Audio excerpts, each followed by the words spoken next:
Hey everyone, so this is going to be my Halloween Horror Nights 2016 review. I went a total of 2 times. I went September 16th, which was opening night. Then I went October 8th, and I'm planning to go again, hopefully November 4th, if that works out. This year was such a great year. We're gonna dive right into it.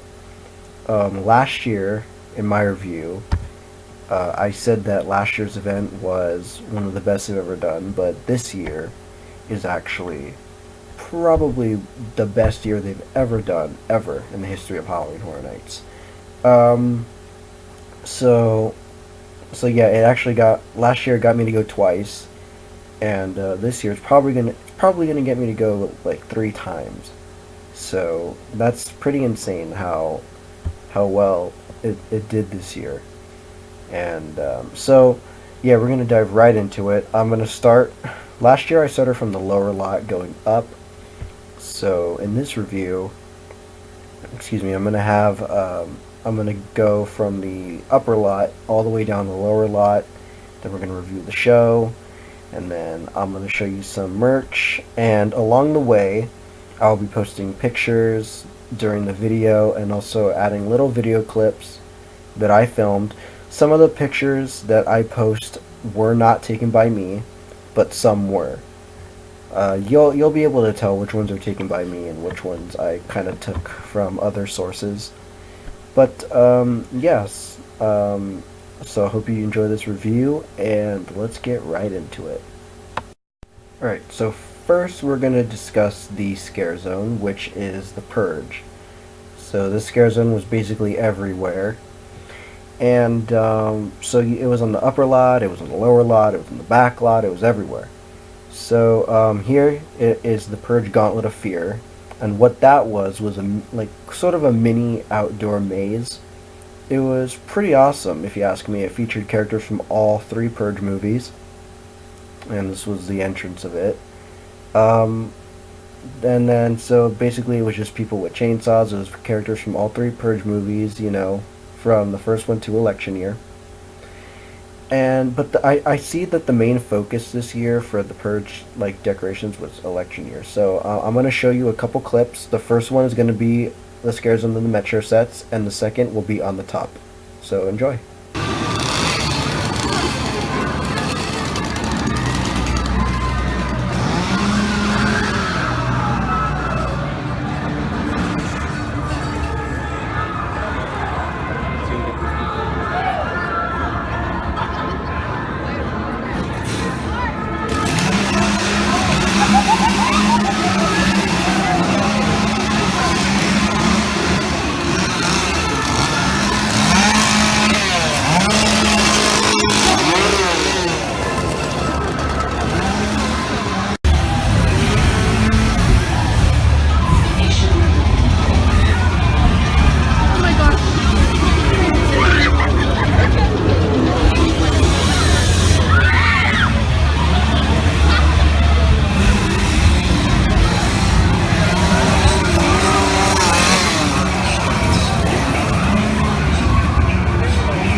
So those were the 2 clips, and as you can see here, this is the tunnel entrance to the Metro sets where they made you walk, and all through that tunnel, they had Purge people inside there with like bright lights flashing and all that good stuff.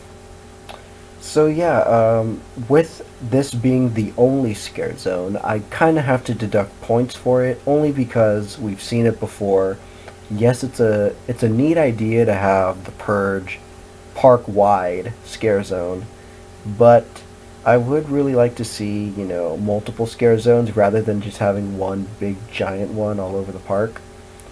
But nonetheless, it's a good property, and the scare actors were really awesome. As you can see in those 2 clips, the first one, like I said, was on the Metro sets.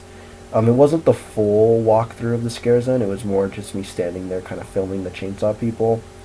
And then the second clip was on the upper lot when you first walked in, but I was actually walking towards the front entrance. But yeah, overall, I give the Purge election year scare zone A with the Purge Gauntlet included, I will give it a 8.5 out of 10 because it was a really cool concept. So yeah, now we're gonna move on to the first maze on the upper lot. Okay, so the first maze on the upper lot is the Texas Chainsaw Massacre Blood Brothers. Now, this one was not based on 1 or 2, it actually takes place in between 1 and 2, which I thought is a very cool concept because this is kind of like the events that happened in between 1 and 2, so you kind of get to see, how the movie progressed or how it progressed in the movie series, I guess. So here's the facade.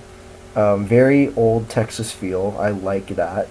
Like I love the minor details and kind of like the whole atmosphere that each maze gives off. So yeah, here's Leatherface chopping some guy's legs off. So yeah, like I said, this is based in between 1 and 2. So you're gonna see Chop Top from Texas Chainsaw Massacre 2 if you've ever seen that.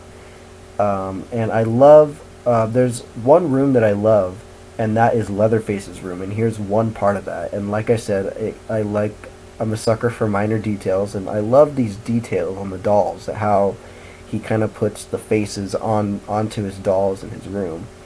I really like that. And so yeah, overall, I give the Texas Chainsaw Massacre Blood Brothers a I'll give it a 7.5 out of 10, only because I kind of expected it to be scarier and way better than it was. Yes, the sets were great. They had great props. The talent was spot on. To me personally, it wasn't as scary as it should have been. They did the Texas Chainsaw Massacre back in, I think it was 2012, if I'm not mistaken, and that was based on the original 1974 film, I believe. And that one was so scary. It scared the crap out of me, and I'm hard to scare. And that one was really scary, and it also smelled really bad in that one. This one, it didn't smell so bad. The odor wasn't as strong, but it did still give off like kind of like that rotting body, rotting meat odor. But yeah, overall, I'll give it a 7.5 out of 10. This was kind of one of the weaker ones in my opinion for this year, and I thought it could have been way better, but to each their own opinion. I'm sure people will say that this was probably the best one. But yeah, so that was the Texas Chainsaw Massacre Blood Brothers at a 7.5 out of 10. So next up, we have Eli Roth Presents Terror Tram. Now I have kind of a love-hate relationship with the Terror Tram. Some years I love it, some years I don't, some years I think it's okay. This year, I thought this was probably the weakest Terror Tram that I've been on. Only because there were so many of the monsters that were just kind of walking around, kind of just throwing their weapons, and weren't really being as aggressive as they should have been. Maybe this was just the times I went on it, I don't know. But from what I saw and when I went through it, talent wasn't spot on. The sets were great. I have to admit that they did have good sets. I really, really, really loved the music in this maze. I'm a sucker for soundtracks, and this has to be one of the great soundtracks I've been through. So here are a couple clips, and then I'll come back to talk about it.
Okay, so those were the two clips. I know that the clips that I've been posting haven't been great quality. It's kind of hard to film at Halloween Horror Nights because it's so dark. Um, and I can't use any sort of brightness or light or anything, so it's kind of hard. But anyways, as I was saying before the clips, it's just it was such sort of a disappointment to me because uh, I forgot to mention that the Terror Tram has such a great backstory. You have, Hollywood Harry. He's the demented clown who worked with Universal, and they rejected him. So now he's living in the Hollywood Hills, and he's taking tour guides from the studio tour, and he's living on the backlot. It's such a great backstory. It would have been so perfect if they got this right, and they sort of did, but they kind of it was more of a flop than a success, in my opinion. Only because, I mean, yes, you see Hollywood Harry throughout the whole thing, and he's such a great character. I wish I would have seen more of him, like way more of him.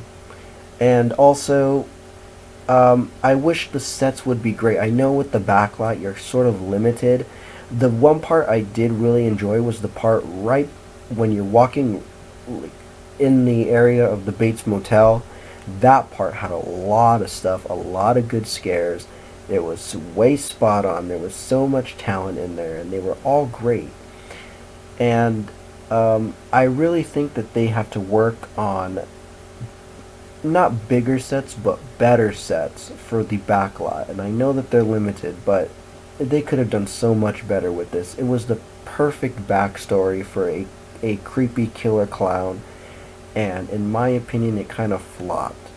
I was looking forward to this because of the viral video that they were trying to push of Hollywood Harry and all the other stuff. And right now, with the clown hype that's going on, this should be right up there, with the with the scares and the paranoia right now of all the clowns that are showing up. But I personally thought this was the weakest thing at Halloween Horror Nights. I know I said Texas Chainsaw Massacre was pretty weak, but this one was probably the weakest that I've done. And like I said, I have a love-hate relationship with the Terror Tram, and this one I just didn't really like. I liked the music, I liked some of the sets, I loved the backstory, but as a whole, I just thought it was okay. It was mediocre. It wasn't Halloween Horror Nights potential and status. So overall, I give this a very low 6.5 out of 10. And I'm sorry that I have to do that because this one was one of that I was looking forward to when it was announced, and it was just kind of a disappointment. But yeah, anyways, that's a 6.5 out of 10. And now we're going to move down to the lower lot mazes. So here we go. Alright, so first maze on the lower lot is Halloween Hell Comes to Haddonfield. And this was located in the Jurassic Park area, and I forgot to mention that Texas Chainsaw Massacre was where Waterworld is. So yeah, I just wanted to point that out. This is basically the sequel to last year's Halloween maze. And rightfully so, last year's Halloween maze was based on number 1. This one is based on number 2, respectively. This maze, compared to the last year's, wasn't as good, but this was a great maze this year. It wasn't as good as last year's Halloween, but it was still very good. I really did enjoy this maze. Excuse me. Michael Myers was still everywhere. Every corner you turned, he was always there. You go through Haddonfield Memorial Hospital, where basically the entire movie pretty much takes place. I really, really, really enjoyed the scares, the story, the audio, and I really did like the facade. So basically, the facade, which is going to come up right now, it's the Doyle house, and that's the house where Michael gets shot and supposedly dies, and so that's basically where it takes place because it's picking up from where last year's maze left off when Michael got shot, and basically you can't kill the boogeyman. So now it's Halloween 2 taking place from, where he got shot. And this was a great gag. There was actual water. There's gonna be a very very very short clip of this scene But in Halloween 2, the girl is getting her face burned in hot water. I love that. And this was probably my favorite part of the maze. The very end of the maze was very, very, very beautifully done. Very beautifully done. Mr. Sandman in the background going through the pumpkin, going through a dark room of glowing pumpkins. It was just beautifully, with Loomis in the background. Beautifully done. So, anyways, yeah, overall great maze. Here is the clip of Michael Myers.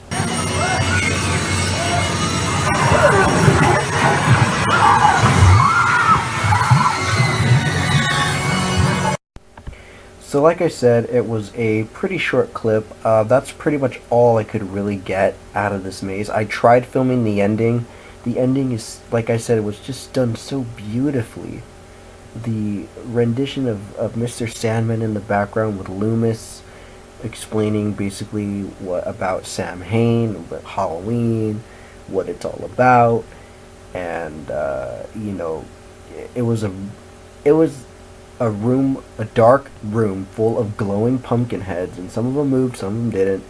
And that picture before the clip was the entrance to a gigantic pumpkin. You walked right through a pumpkin, through the guts and everything. It was so cool. The entire maze smelled like pumpkin, and it smelled so good. I loved the atmosphere. Perfect scares, perfect music, perfect everything. Like I said, compared to last year's maze, it wasn't up to par as last year's maze, but it was still such a perfect sequel to last year's maze. It was so great. Like, you couldn't have asked for a better sequel. So overall, I give Halloween Hell Comes to Haddonfield a 10 out of 10. It was great. Perfect sequel. So now we will move on to the next maze. So the next maze is the Exorcist. This is located on the Revenge of the Mummy, like the side of it, and holy crap, this is the best maze Halloween Horror Nights has ever done in the history of the event. I'm a very hard person to scare, but I'd say if you have me coming out of a maze literally shaking, then yes, you did something right. Halloween Horror Nights did this maze right. People were complaining that it was sort of redundant. I say they don't know what they're talking about. It stayed so true to the film that it was just awesome. Every single scare in there was perfect. The music, the audio, the scare actors, the sets, the effects, everything was perfect. Here's the facade. It's the McNeil house, of course, and outside you're playing Tubular Bells. You hear Father Merrin explain how the demon is going to try to attack you with lies and all this stuff, and as soon as you walk in, you see this. And I say, if you see this in any maze, that's the first thing you see, you already know you're gonna be in for a hell of a ride. Like, oh my gosh. And I thought what was scary that like this was in a hallway where it's basically all dark. So every transition hallway in this maze was pitch black. You had flashes of light, like this scene here. You had sort of like flashes of light. You would see her face. You would hear it. There was so much going on when I went through this. You couldn't even comprehend what was going on. They had the vomit scene. This was such a great scene. Her head would spin, as you're going to see in the next picture, and it would spew water at you like this, and everything was green, like she was throwing up on you. And it smelled. It didn't smell that bad, but it had an odor. And of course, they have this famous scene right here where she's floating. Power of Christ compels you. You know, all that good stuff. It was just an amazing maze. I don't think that this maze will ever be topped at Halloween Horror Nights. This was the perfect maze for the scariest movie made of all time. I don't care what anyone says. This maze, me going through it, I was literally scared to go through this maze, and I never get scared to go through really any maze. So yeah, this maze was just, it was A+.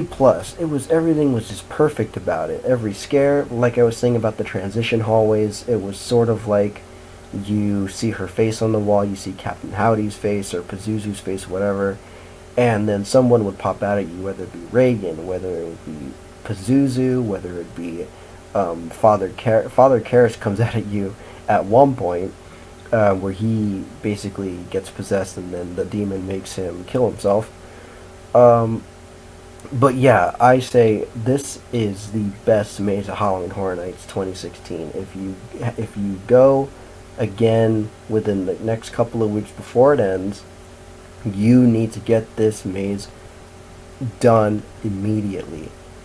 I suggest you wait for the night time to do it. So maybe you shouldn't do it immediately, but this has to be one of the mazes that you do in your throughout your night at Halloween Horror Nights, because this is the best maze in Halloween Horror Nights history, and it is the best maze of the year, the best maze in the history of Halloween Horror Nights. It's the best maze that I have ever been through, and there's not much else to really say about this. This maze, when I came out of it, left me speechless, and I was shaking. So I say if a maze can do that to someone like me who never really gets scared at any of these types of events, I'd say that they did something right. So overall, I give this maze a 10 out of 10. If I could give it a 100 out of 10, I would, but I'm only going on a 10 scale, so 10 out of 10. Such a perfect maze. So now we're going to go down to the Metro sets where they have the last 3 mazes. So here we go. Alright, so first up on the Metro sets is Crumpets. This is where Crimson Peak was last year. And I didn't really have high hopes for this maze, but you know, it was actually a very fun and very good maze. I saw the movie when it came out. I saw it in theaters. It was good up until they added all the toys and stuff. But, so that's kind of why I didn't really have high hopes for this maze. But it was actually very good. So here's the facade. As you can see, the facade looks great. I love the sets. I love the detail on this. So basically outside it's the grandma talking about her encounter with Krampus. And as you can see, I'm going to get kind of up close right now. It's going to show up close. Yeah, here he is. Krampus is on the roof. So, yeah, I really love the detail, how they made it all like look like there was a blizzard. And there was snow inside the house, which you're going to see right now. Excuse me. And I really loved this part because it smelled really good. Like, it smelled like gingerbread throughout the whole maze, and I love that. And so this was actually really cool. They had the little gingerbread guys, like, kind of just standing there. You can hear them. And basically the scare actors were Krampus himself, as you can see here, and his elves. His, like, demon elves. And overall, this maze was actually very awesome. So they basically did a Twitter password for this, and if you said the password to the frozen delivery guy out front, you would get a souvenir. And this was one of these souvenirs. It's just basically a Krampus postcard. And just some sort of cool vintage artwork of Krampus and the folklore of it all. And I got one, so that's pretty cool. But anyways, so yeah, basically you kind of walk through the house in the beginning, and it's all torn up because of Krampus and all that good stuff. They're taking over the house. They're, you know, things are going AWOL. One scene I enjoyed was the attic scene where they had all the toys. They had the giant Jack-in-the-Box eating somebody's leg.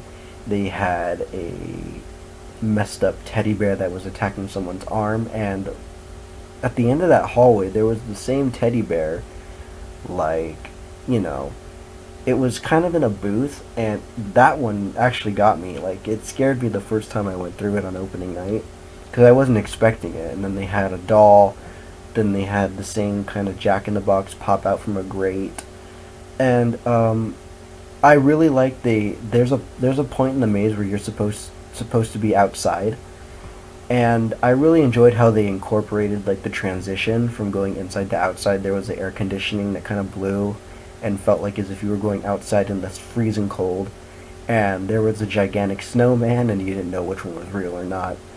And I also love at the end, there's a transition scene that I'm gonna explain later in Freddy vs. Jason how they incorporated into that. But basically, there's a light shining on you, and if you remember, if you've ever seen Crumpets, he kind of the kid almost gets taken to hell, and he basically they incorporated that into the maze, and I really like how they did that. And you ended up in the living room with it all like polished up. It was all perfect, and the music was playing Santa Claus is Coming to Town, and the music would kind of mess up, and then Krampus would just pop out, and that's how they ended the maze. So I actually overall very much enjoyed this maze. I will give it a 9 out of 10. Such a great maze. I wasn't expecting a lot from it, but I overall enjoyed the maze. So that was Krampus, and now we're moving on to the next maze. Okay, so next is Freddy vs. Jason. Now, this is right in front of Soundstage 747, where Alien vs. Predator was last year. So last year Orlando got this maze, and people in Orlando said it was actually really good. So everyone was really stoked to get it this year. And overall, this was my third favorite house of the night. I really loved this maze. The whole atmosphere, the detail, the scares. The facade is awesome. As you can see, it's a burned up warehouse, and I love the little nod to Wes Craven. The name of the warehouse that it takes place in for the first part is called Craven Industries, so little nod to Wes Craven. May he rest in peace. He would have loved this maze, and like I said, he left such a great legacy with Nightmare on Elm Street. But so yeah, let's get into the maze. So you walk through the warehouse here. You basically encounter Freddy torturing Jason here, and so basically, like I said earlier, there was a way that they did it in Krampus where they transitioned a light kind of onto you, and they did that in this maze to transition you from going to Camp Crystal Lake to 1428 Elm Street. And there's a scene in here that I really loved. It's this right here, the little detail of the shrine to Jason's mom, which you actually see her in the maze. Actually, you actually get to see Mrs. Voorhees in the maze, not like this, but actual human form. It's awesome. She's actually on this part with the shovel digging up Jason. I love this shot right here, just of Jason's hockey mask on the floor, the lone hockey mask right in front of his grave. Just a perfect, just the little detail. Like, I'm a sucker for that. I like I said before, it's just awesome. Awesome. So yeah, anyways, in the beginning of the maze, when you walk through the warehouse, basically Freddy torturing Jason, you see the light. It's actually a green light to symbolize you're going to Camp Crystal Lake. So you end up in Camp Crystal Lake, and then you see all of basically Jason's killed and stuff like that. Then there's another transition scene after you go through those scenes. There's another transition hallway, and it's a red light shining down to you. And that's basically signifying that you're going to 1428 Elm Street. And you before you go into the house, you see this little girl, and she has her eyes cut out. And she's singing that, the Freddy Krueger nursery rhyme that we all know and love. And so you're walking through the house, and it's kind of a house full of mirrors. And you sort of end up back in the boiler room, and from there it's all hell breaks loose. It's Jason fighting Freddy, they're fighting each other, and you're caught right in the middle of the action. Like, they're basically fighting back and forth, and you're caught in the middle, trying not to get, killed in the process. And what was very unique about this maze, and the same thing as they did it in Orlando, was they had a different winner. I guess the rotation for Hollywood was every 45 minutes, I guess, was a different winner. So, opening night, I went through, Jason won. He was holding, so the way it works is the ending scene can rotate however they see fit, and if Jason wins, you'll see him holding Freddy's head, and Freddy's body will be on the floor, and his body would move, as a final scare. And then vice versa, if Freddy won, he'd be holding Jason's mask, and Jason's body would be on the floor, and it'd scare you. So I thought that was a very unique and cool little element that they added to this maze. So overall, I would give Freddy vs. Jason a 9.5 out of 10. It was that good. The scares were spot on. I really loved what stood out to me the most was the environments that you went through. I love the environments. I love going through Crystal Lake, through Elm Street, through the boiler rooms, and I loved how you were caught in the middle of the action. So that the environment really stood out to me. So yeah, overall 9.5 out of 10. And now we will move on to the final maze on the Metro sets and the final maze of Halloween Horror Nights 2016. Okay, so the last maze is American Horror Story. This was located where From Dusk Till Dawn was in 2014. And this was my second favorite maze of the night. I had seen American Horror Story Season 1, which was Murder House. And then I kind of stopped watching it. What I thought was unique about this maze was that when you went through each season, it was primarily based on the Halloween episodes of the seasons it was showcasing, which was seasons 1, which was Murder House, then Freak Show, and then Hotel. There were hints and nods to other episodes from each season, but the main focus of the maze was the Halloween episodes. So I went and watched the Halloween episodes of Freak Show, not Hotel. I was kind of in the dark on Hotel, but I went back, rewatched Murder House, and then watched the Halloween episodes of Freak Show. So you went through Murder House, and then here is Freak Show. This is my attempt at trying to get twisty. In the background, sort of. And here is the facade for the Freak Show part. This facade is just massive. It's amazing in person. Like, you see Edward Mordrake here. You can kind of see Twisty back there, but the Freak Show facade itself is amazing. I'm gonna talk more about Murder House later, but let me just get through like these sections. So Freak Show was the best one, but the smallest section of the maze. So here's a kind of an up close, like when you're going through, kind of to give you kind of like a scale of what it actually looks like. So like I said, this section was kind of short, and it led right into Hotel, which was the ending. Like I said, Hotel was like the last season that they did, that they focused on in the maze anyway. There was one part I did not really like, and that was there was just this room, a big room of just nothing. It was empty. Nothing really happening. Nothing popping out scaring you. No props, no nothing. It was just kind of a weird, empty room. I don't know what that was all about. But, yeah. And then at the end of, so it ended off with Hotel. So let me go back and go through kind of the maze in great detail without showing you the pictures. So first you went through Murder House. So you hear basically the transition scenes, or hallways I should say, from each season was you went through kind of a black hallway, and at the top it had a video screen, and it would say Murder House, and then it would show kind of the animations, or sort of like the intros to each season.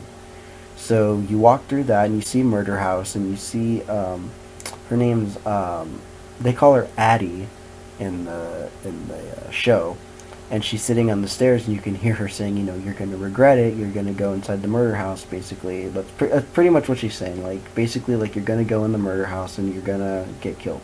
And she's like, you're going to regret it, And then the rubber man comes out and tries to get you. And then you kind of see, there's a character in Murder House, if you've ever seen it. I don't know who hasn't, but he is the half-burned face guy. And he's the guy who basically he basically killed his family by burning them. And so you get to go through that kind of like charred, burned room, and you see the two burned people come out on either side of you. And then you of course see Tate with his makeup, and then you see Charles. He's the doctor that would work in the basement. And you see him, you encounter him in the basement, and then from there, that's pretty much the end of Murder House. Then you go through Freak Show, and then you go through the woods, you see Twisty, you walk past the bus, you go through the Freak Show entrance, which I showed you.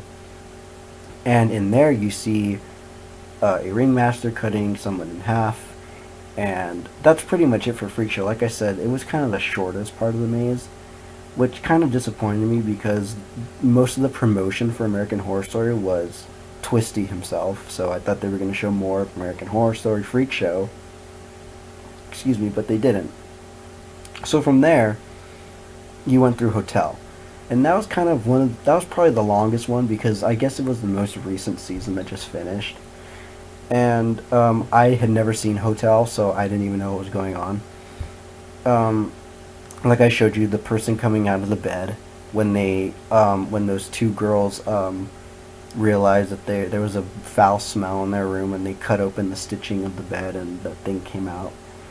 And yeah, there was like people coming out from doors and stuff like that. I didn't really know what was going on in the hotel because, like I said, I've never really seen it. But overall, this was my second favorite Maze of the Night. I will give it a 9.5 out of 10. It was very good. I loved the environments. I loved the characters. And I like how they incorporated 3 seasons into one maze. So yeah, that's basically all the mazes for Halloween Horror Nights 2016. And now I will review the show. Okay, so the show, the Jabberwockies returned. I did not get to see their show last year, but I saw it this year. And it was pretty good. They're obviously really great dancers. I do really like the Jabberwockies. They have a great unique style of dancing, and I like I like them. They're very good. The show itself was pretty cool. It was basically about dreams and stuff, and basically they say don't be a zombie, follow your dreams and stuff like that. That's basically the premise of the show. Cool dance numbers. Not my type of music, of course, but still overall great show. I'll give it a 8 out of 10. Very good show. It was something new. Like I said, I didn't get to see them last year, but yeah, I'm actually pretty glad that I saw them this year. I got to experience their show. It was really good. So yeah, overall 8 out of 10. That's all I pretty much have to say about the show. So yeah. Alright, so that pretty much sums up my review of Halloween Horror Nights 2016. It was such a great year this year. I'll dive into more of my final grade and everything a little bit later, but right now, last thing I want to do, show you some of the merch that I got from Halloween Horror Nights 2016. So first of all, they give you a map. So this is the event map. As you can see, it's got Exorcist, American Horror Story, Freddy vs. Jason, and Texas Chainsaw Massacre on the front. And here's what it looks like on the inside. So you can see basically where all the mazes were, all the locations and stuff. And here is the shirt that I got. It's The Exorcist, naturally. So it's basically the movie poster with her eyes on the top. I thought this was a really cool shirt, and I had to get it because the maze was amazing. And the next shirt that I got was this one, the Texas Chainsaw Massacre. This is based on the 1974 poster, which I don't get why, since it's based on 1 and 2. So, yeah, anyways. So that was... Oh, and I also got one more shirt. It was the event shirt that I didn't take a picture of. It says Beyond Your Wildest Screams and Blood on the front, and then on the back it's got all the mazes. So, yeah, my final grade for this year... last year I gave Halloween Horror Nights an A+. This year, it gets an A++++++++. It was a fantastic year. Even though the Tram was a little bit weak, it was pretty weak. Texas Chainsaw Massacre could have been way better. I still give this year an overall 10 out of 10, 100%, A+++ year. Very good. Each announcement this season, starting from The Exorcist all the way back in April, just every announcement, just from The Exorcist on and on and on and on. Every announcement was just amazing to hear. And they brought their A game this year. I don't know if they will ever be able to top this year. This was the best year in Halloween Horror Nights history, and it will probably remain the best year in Halloween Horror Nights history. At least I think so. So, yeah, I hope you guys enjoyed this video. Let me know in the comments if you have gone to Halloween Horror Nights. What did you think of Halloween Horror Nights? What was your favorite maze? What did you like the most? Just leave it in the comments below. I'm sorry that this video was so long. I know it dragged on, but there was a lot to get through, and I hope you guys stuck through the entire video. If not, I understand. I get it. But yeah, anyways, hope you guys enjoyed this Halloween Horror Nights 2016 review, and I will see you guys later.